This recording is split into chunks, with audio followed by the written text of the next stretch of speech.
I just had to let you know you're.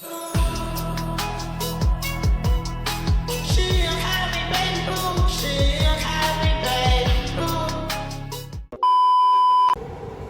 Halo, jadi kami akan menjelaskan skema teori Almond pada kasus studi Manohara Aurelia Pinot 2009 kekerasan dalam rumah tangga. Halo teman-teman, sebelum kita bahas tentang studi kasusnya Manohara, kita terlebih dahulu harus mengetahui apa itu teori Almond. Nah, aku di sini akan menjelaskan tentang apa itu teori Almond dan apa saja yang ada di dalam teori Almond tersebut. Ayo. Dapat teman-teman lihat di sini ada bagan tentang teori Almond tersebut. Jadi yang pertama kita mulai dari domestic physical, sosial dan juga economic environment. Ini tuh berpengaruh pada kebijakan yang akan dikeluarkan oleh pemerintah. Terus kita turun ke bawah, di situ ada political socialism. Di sini masyarakat diminta untuk belajar tentang politik agar lebih mengerti dan lebih paham tentang kebijakan dan keputusan pemerintah. Terus di bawahnya ada political recruitment. Jadi di sini tuh masyarakat memilih pemimpinnya dalam berpolitik. Terus di bawahnya lagi adalah political communication, di mana penyampaian informasi antara pemerintah dan juga masyarakat itu sangat penting dalam pembentukan kebijakan tersebut. Terus kita ke samping-sampingnya ada panah-panah kecil. Di situ ada interest group. Itu adalah kelompok kepentingan yang dimana kelompok-kelompok ini mempunyai kepentingan tertentu dan dimana itu menuju pada satu kelompok. Terus ada political parties atau organisasi politik, dimana fungsinya itu untuk menggabungkan semua kepentingan masyarakat dan nanti akan disampaikan kepada pemerintah. Terus di situ ada ini legislatif, di bawahnya ada legislatif. Legislatif itu akan membuat kebijakan, dia yang akan menentukan atau memutuskan kebijakan tersebut. Terus di sebelahnya ada eksekutif tentu. Eksekutif itu nanti yang akan melaksanakan atau menjalankan keputusan-keputusan yang sudah dibuat oleh legislatif tadi. Nah, di atasnya ada birokrasi, di mana birokrasi ini membantu untuk menjalankan tapi secara administratif. Terus di atas ada yudikatif, di mana ini nanti akan mengadili atau menghakimi melalui proses hukum. Terus kita akan mulai dari input di sebelah kanan. Nah, input kita mulai dari input. Input itu adalah proses masuknya ataupun input itu adalah pemasukan, masuknya tuntutan-tuntutan dari masyarakat seperti kritik ataupun saran. Begitu juga dengan apresiasi masyarakat kepada pemerintah. Di bawahnya ada articulation of interest, di mana itu adalah proses penyampaian tuntutan-tuntutan dari masyarakat tadi, mau itu secara demonstrasi ataupun media sosial dan lain sebagainya. Terus di bawahnya ada aggregation of interest, di mana ini tuh semua tuntutan yang telah disampaikan oleh masyarakat itu digabungkan menjadi satu kepentingan.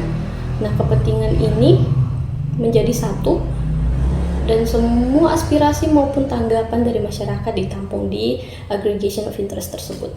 Nah, kita di bawahnya ada policy making, di mana ini sudah terbentuk kebijakannya, ini sudah dibuat kebijakannya.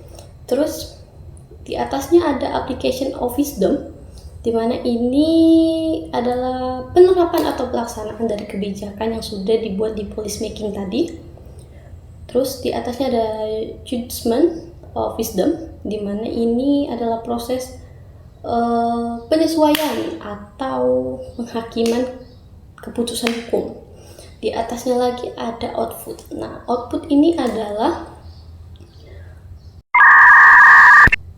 hasil dari sistem partai politik tersebut. Jadi output inilah yang akan mengeluarkan keputusan-keputusan yang sudah melewati berbagai tahap tadi. Terus di atas sini ada international environment, di mana itu juga berpengaruh, sangat berpengaruh pada lingkungan-lingkungan dalam suatu negara, di mana international environment juga dapat mempengaruhi kebijakan dalam negeri begitu. Sekian teman-teman penjelasan dari saya, semoga bermanfaat dan semoga bermanfaat. Bye bye. Input interest articulation kepentingan. Tahap ini adalah tuntutan individu atau kelompok mulai disuarakan ke permukaan. Manohara Odelena Pinot dan ibunya, Daisy Fajarina sebagai aktor, kepentingan yang diartikulasikan adalah untuk perlindungan hak asasi manusia dan kebebasan dari kekerasan atau KDRT. Kekerasan karena asas hukum di Malaysia atau Kelantan tertutup bagi mereka. Artikulasi dilakukan melalui media massa Indonesia seperti televisi dan cetak untuk menekan pertindakan agar bertindak. Dalam sistem politik, partai politik memegang peran krusial melalui fungsi interest aggregation atau penggabungan kepentingan, yaitu sebuah proses di mana berbagai tuntutan, aspirasi, dan keprihatinan yang tersebar di masyarakat dikumpulkan dan dirumuskan kembali menjadi usulan kebijakan yang lebih terstruktur. Fungsi ini tuh jadi sangat relevan jika dikaitkan dengan kasus Manohara yang pada masanya bukan sekedar menjadi berita selebriti, melainkan simbol dari isu sistematik mengenai kekerasan dalam rumah tangga dan perlindungan hak perempuan. Partai politik menggunakan mekanisme agregasi ini untuk menyaring kemarahan dan simpati publik yang luas, lalu mengubahnya menjadi agenda politik formal guna untuk mendesak penguatan regulasi perlindungan perempuan di tingkat negara. Nah, melalui kasus Manohara ini, partai politik juga menjalankan fungsi sosialisasi politik dengan mengedukasi masyarakat mengenai pentingnya keberanian melapor dan urgensi perlindungan bagi korban kekerasan.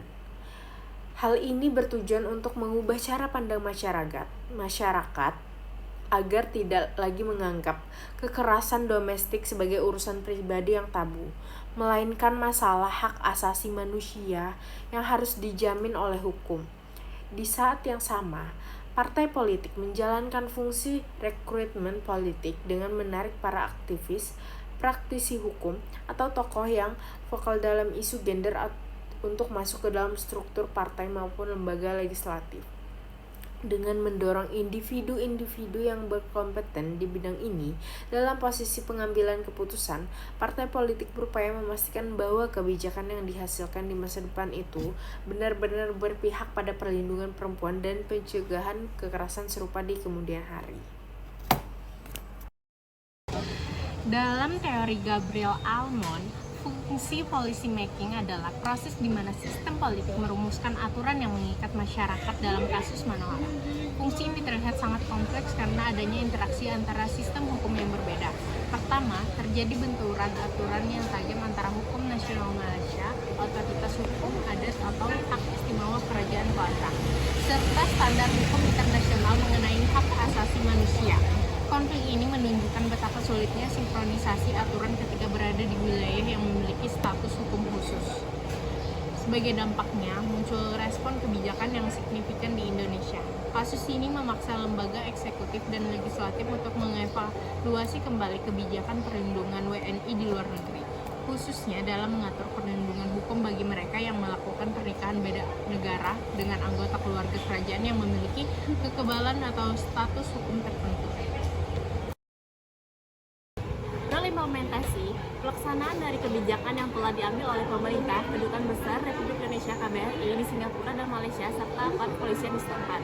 Fungsi ini terlihat dalam kasus Manohara Odelena Pinot ketika berhasil keluar dari situasi yang dia alami di Singapura dengan bantuan kepolisian Singapura, serta koordinasi dari pemerintah Indonesia melalui KBRI.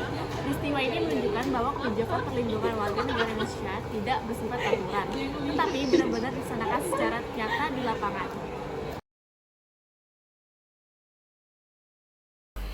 Jadi, rule adjudication ini adalah sistem yang bertugas untuk mengatur apakah suatu aturan telah dilanggar dalam kasusnya. Seperti dalam kasus Manohara, pertama, peran lembaga yudisial terlihat saat proses hukum berlangsung di Pengadilan Syariah Malaysia. Tengku Fahri itu menggunakan jalur untuk menggugat Manohara agar kembali taat, yang dalam hukum setempat itu masuk ke dalam hukum muamalah atau hukum keluarga. Yang kedua, muncul persoalan mengenai independensi adjudikasi. Teori Almond ini menekankan bahwa efektivitas sistem politik sangat bergantung pada independensi lembaga pengadilannya. Namun, dalam kasus ini, muncul perdebatan publik yang kuat mengenai apakah proses hukum di Malaysia dipengaruhi oleh struktural Tengku Fahri sebagai anggota keluarga Raja Kelatan. Terakhir itu, fungsi adjudikasi ini dianggap gagal dalam penyelesaian sengketa yang memuaskan semua pihak. Terjadi benturan penafsiran hukum yang ekstrim, yang di satu sisi pihak Tengku Fahri memenangkan gugatan pengadilannya di Malaysia. Namun, di sisi lain Manohara menempuh jalur hukum pidana dengan melapor ke polisi di Singapura dan Indonesia. Hal ini menunjukkan bahwa kompleksnya adjudikasi aturan ketika melibatkan aktor dalam kekuatan politik besar di luar batas negara. Terakhir itu ada output, hasil akhir yang dikeluarkan oleh sistem politik. Output ini adalah memulangkan Manohara ke Indonesia. Keberhasilan sistem Indonesia memenuhi ketuntunan input, dan di sisi lain penegasan status hukum Tengku Fahri di Malaysia yang tetap terjaga integritas politiknya di dalam struktur kerajaan Kelantan hingga ia akhirnya menjadi putra mahkota. Kedua, ada interest aggression. Dalam kasus Manohara, isu kekerasan terhadap perempuan yang mendapatkan perhatian publik dapat diangkat oleh partai politik sebagai aspirasi masyarakat untuk mendorong kebijakan yang lebih kuat dalam perlindungan perempuan. Selain itu, partai politik juga menjalankan fungsi sosialisasi politik dengan meningkatkan kesadaran masyarakat tentang pentingnya perlindungan terhadap korban kekerasan, serta fungsi rekrutmen politik dengan mendorong tokoh atau aktivis yang peduli pada isu tersebut untuk terlibat dalam kepemimpinan dan pembuatan kebijakan. Political party dalam teori sistem politik dan Gabriel Almond ada konsep yang disebut dengan interest aggregation, yaitu proses menggabungkan berbagai tuntutan atau keluhan masyarakat menjadi satu kekuatan politik yang lebih besar. Nah, dalam kasus Manohara ini kita dapat melihat keluhan yang awalnya bersifat pribadi kemudian berkembang menjadi proses agregasi kepentingan. Berbagai aktor seperti LSM, Perlindungan Perempuan, DPR RI, dan juga Kementerian Luar Negeri mulai menyoroti kasus ini dan membawanya ke perhatian publik.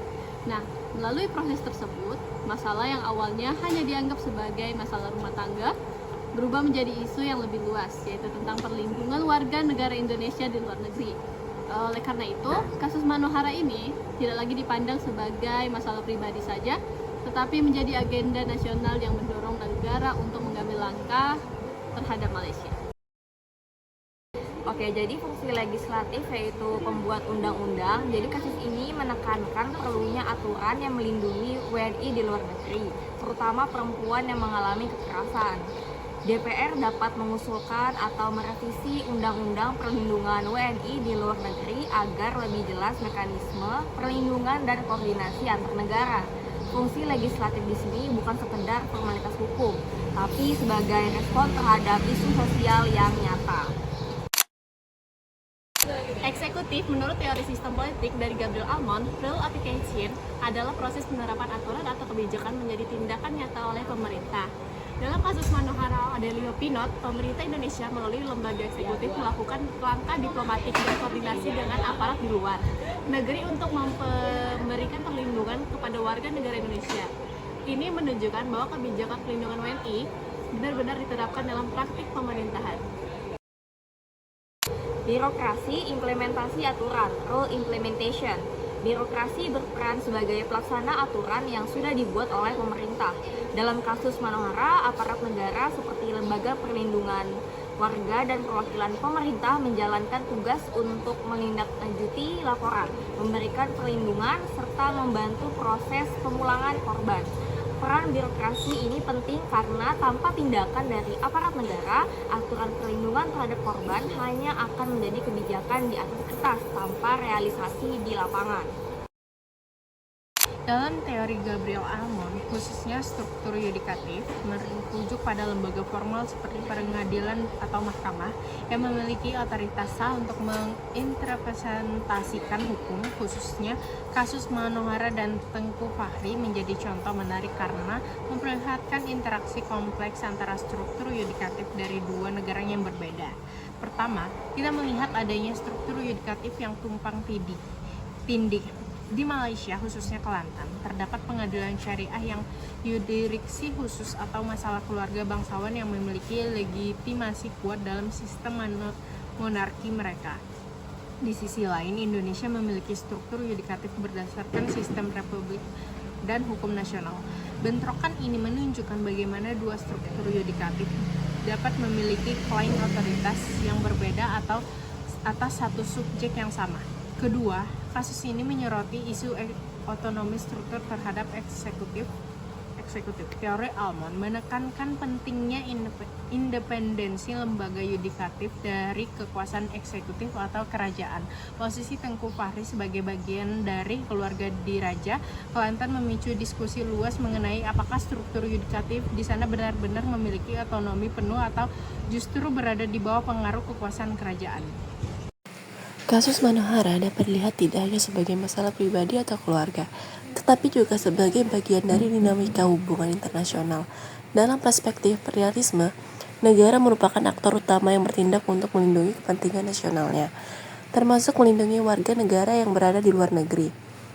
Ketika kasus Manohara menjadi perhatian publik dan media, pemerintah Indonesia mulai terlibat melalui jalur diplomasi. Melalui Kementerian Luar Negeri dan perwakilan diplomatiknya, Indonesia melakukan komunikasi dan negosiasi dengan pihak negara lain agar Manohara dapat memperoleh perlindungan dan kembali ke Indonesia. Iya izin, soalnya itu polisi di sana bilang ke Tengku Titia kalau Manu nggak dibolehin pergi, ya dianya ditahan. Penjara. Iya. Iya. Jadi alhamdulillah polisi Singapura very efficient ya. Jadi itu we have to do something about that as well ya. Saya Manu perhatiin di sana juga bukan cuma Manu, sangat banyak orang yang ditahan di sana, bukan cuma orang Indonesia, orang Malaysia pun yang ditahan di sana yang mau pulang yang nggak dibolehin. Terus ya gimana ya, Manu aja susah.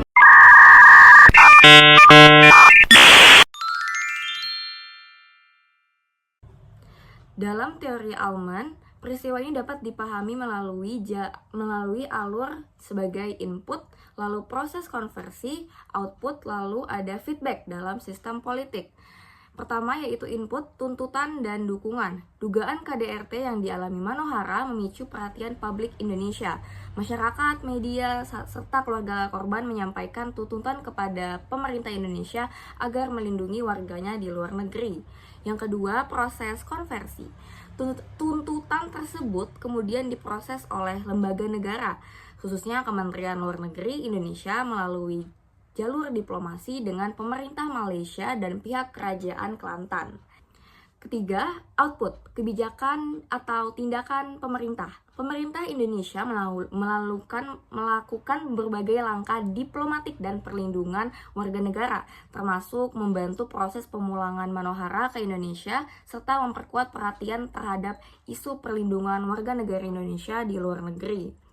Yang keempat, feedback, umpan balik. Keberhasilan pemulangan Manohara ini menimbulkan respon positif kesadaran publik mengenai pentingnya perlindungan negara terhadap warga negaranya yang berada di luar negeri, yang kemudian menjadi perhatian lebih besar dalam kebijakan pemerintah. Jadi secara garis besar, kasus Manohara menunjukkan bahwa isu yang terjadi di tingkat internasional dapat menjadi input bagi sistem politik domestik Indonesia, memicu respon kebijakan pemerintah.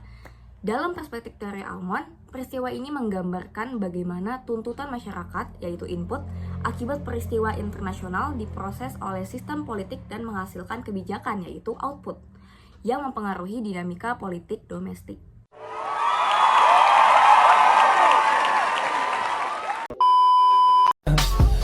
I just had to let you know you're. She a happy baby bullshit.